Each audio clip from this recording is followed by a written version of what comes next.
Selamat datang kembali. Kali ini kita akan coba gali lebih dalam sebuah teks klasik ya. Judulnya The Art of Public Speaking. Usianya udah lumayan ini. Pertama terbit 1915, kita pakai edisi dari Clydesdale Press tahun 2018. Meskipun ya usianya seabad lebih, isinya tuh wah banyak banget yang masih relevan loh. Mungkin malah lebih relevan sekarang. Nah, fokus kita kali ini spesifik banget dan mungkin suka kelewat nih. Bab 13 judulnya Pesona Suara. Apa sih sebenarnya yang bikin suara itu nggak cuma jelas didengar, tapi juga punya daya pikat, semacam magnet gitu. Dan ini bukan cuma buat penyanyi atau aktor aja loh. Suara yang kayak gini bisa jadi aset penting banget kan? Buat rapat, negosiasi, atau ya ngobrol biasa aja. Jadi misi kita kali ini, bongkar rahasia pesona suara versi buku ini. Kita lihat apa yang masih bisa kita pakai. Siap ya? Yuk kita mulai. Siap. Bab ini emang, kedengerannya menarik banget ya. Istilahnya aja puitis gitu. Magnetisme yang menular dan menyenangkan. Yang bikin penasaran itu, gimana buku setua ini mencoba membedah sesuatu yang ya halus banget kayak pesona suara, sesuatu yang seringnya kita rasain aja, susah dijelasin. Mereka coba kasih peta lah istilahnya. Dan frasa menular dan menyenangkan itu nunjukin kalau ini bukan cuma soal si pembicara, tapi efeknya ke pendengar juga. Bikin enak gitu interaksinya. Oke. Langsung aja deh kalau gitu. Gimana buku ini ngejelasin si pesona suara ini? Katanya sih, nada yang musikal, penuh kegembiraan, daya tarik halus yang nular. Pernah kan Anda dengar orang ngomong terus langsung, wah enak banget didengarnya gitu. Tapi pas ditanya kenapa, bingung jawabnya.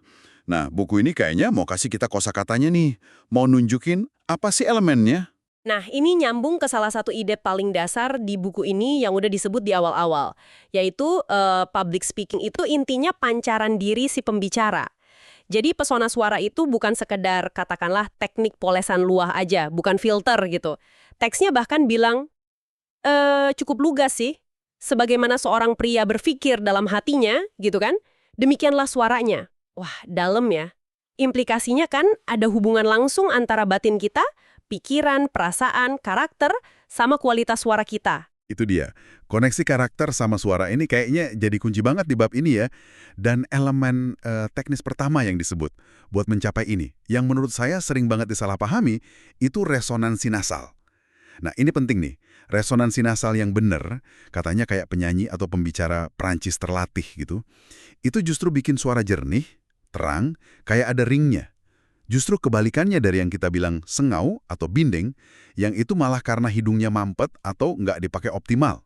Jadi resonansi di sini tuh maksudnya manfaatin rongga hidung untuk memperkaya suara, bukan malah kejebak di situ. Iya, yang sering disalahpahami itu ya. Kenapa kok teknis kayak resonansi nasal ini jadi penting buat sesuatu yang sehalus pesona?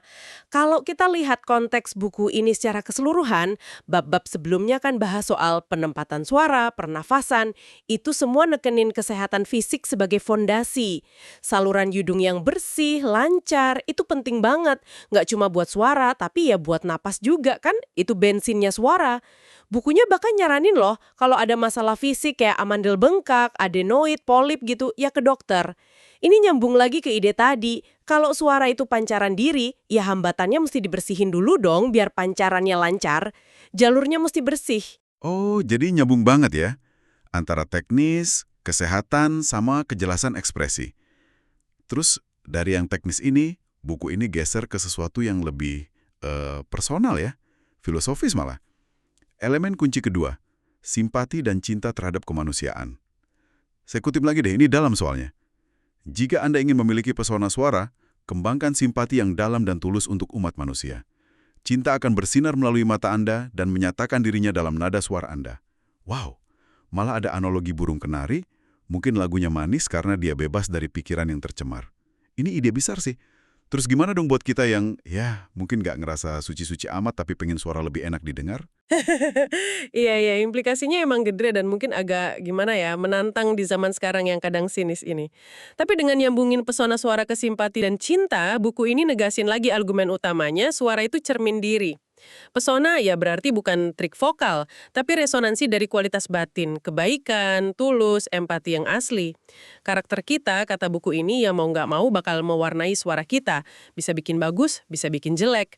Jadi pengembangan diri, pengembangan karakter, itu jadi inti. Bukan cuma pelengkap buat latihan suara. Latihannya jadi nggak cuma humming atau napas perut, tapi juga latihan jadi orang yang lebih empatik dan positif. Gitu kira-kira? Berarti pesona nggak bisa dipelajari kalau kita merasa, aduh saya belum punya nih simpati yang mendalam? Atau bisa dikembangin barengan? Gimana latihannya? Pertanyaan bagus itu. Kayaknya buku ini nggak ngelihatnya sebagai udah punya atau belum gitu aja sih. Justru pengembangan simpati itu sendiri bagian dari prosesnya. Sama kayak ngelatih resonansi. Dan buku ini nggak berhenti di teori aja kok. Bab 13 ini juga ngasih saran latihan praktis. Disebutin beberapa puisi buat dibaca keras-keras.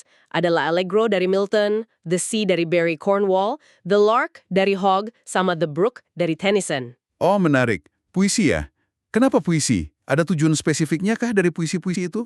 Bisa kita tebak sih dari nuansa puisinya.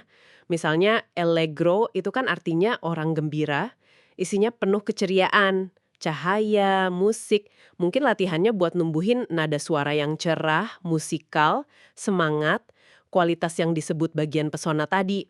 Terus the sea, laut yang liar gitu kan. Mungkin buat melatih kekuatan vokal, resonansi yang lebih dalam, ekspresi energi besar tapi tetap kontrol. Kalau the lark sama the brook, burung sama anak sungai, mungkin fokusnya ke nada yang lebih ringan, jernih, alami. Bisa jadi nyentuh apresiasi ke alam juga yang nyambung ke rasa simpati atau kagum. Jadi, ya bukan sekedar baca kata-katanya aja. Oh, saya ngerti. Jadi kayak fitness vokal gitu ya, tapi yang dilatih rentang emosi sama kualitas suara yang nyambung ke pesona itu. Bukan cuma artikulasi, tapi menjiwai teksnya biar keluar resonansi sama emosi yang diinginkan. Persis. Nilai latihannya di situ. Nyambungin dunia dalam rasa, interpretasi, sama ekspresi luar. Suara, nada, resonansi. Melatih suara biar jadi instrumen yang lebih responsif sama niat tulus si pembicara. Jadi aspek teknis kayak resonansi nasal tadi ketemu sama aspek emosional, senengnya, simpatinya, kekuatannya. Nah, gabungan itulah yang bikin pesona.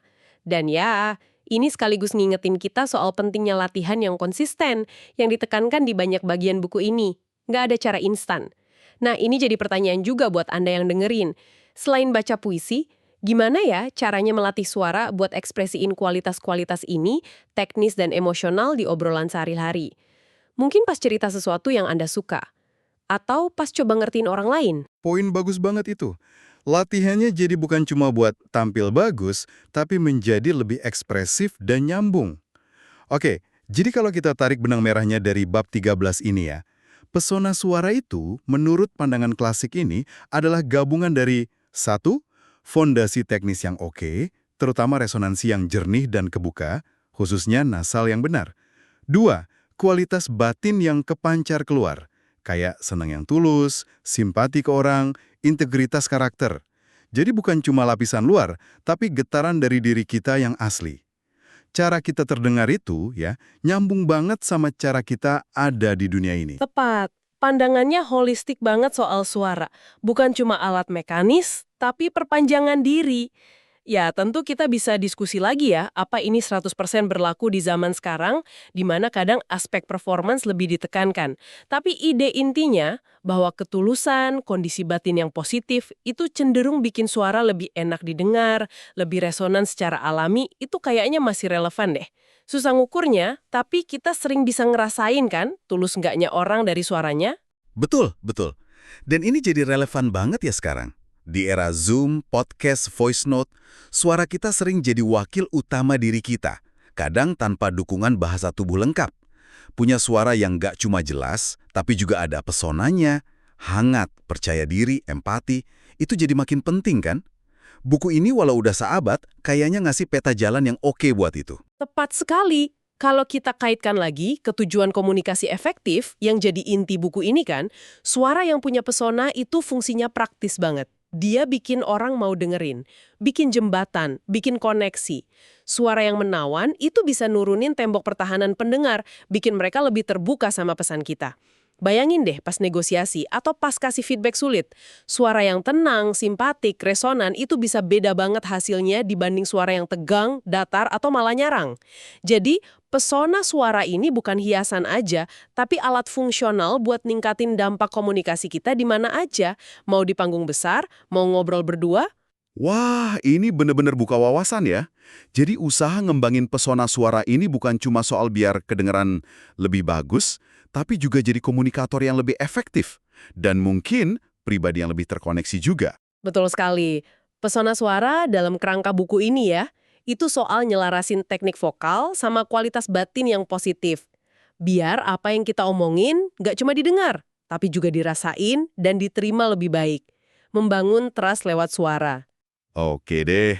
Setelah kita bongkar konsep pesona suara dari bab 13 buku The Art of Public Speaking ini, mulai dari pentingnya resonansi nasal sampai peran krusial simpati dan karakter, ada satu pemikiran penutup nih yang ingin kami tinggalkan buat Anda renungkan. Pemikiran ini datang langsung dari inti diskusi kita tadi, terutama kutipan kunci itu. Sebagaimana seorang pria berpikir dalam hatinya, demikianlah suaranya. Kalau kita terima ide ini, walau sebagian aja deh ya, bahwa ada hubungan erat antara kondisi batin dan kualitas suara, pertanyaannya jadi personal banget kan? Pertanyaannya jadi gini, kualitas batin apa mungkin berani, tenang, rasa ingin tahu, atau simpati yang tulus yang Anda ingin lebih banyak terpancar dalam suara Anda sendiri pas lagi ngomong? Dan langkah nyata apa, sekecil apapun, yang bisa Anda ambil mulai hari ini? Bukan cuma buat latihan teknik vokal loh ya, tapi juga buat secara sadar numbuhin kualitas internal itu di dalam diri Anda. Karena menurut buku ini, yaitu tadi, keduanya itu dua sisi mata uang yang sama dalam menciptakan pesona suara. Sebuah pertanyaan buat direnungkan ya dalam perjalanan komunikasi Anda masing-masing. Demikian pembahasan mendalam kita kali ini. Terima kasih banyak sudah menyimak. Sampai jumpa di eksplorasi berikutnya.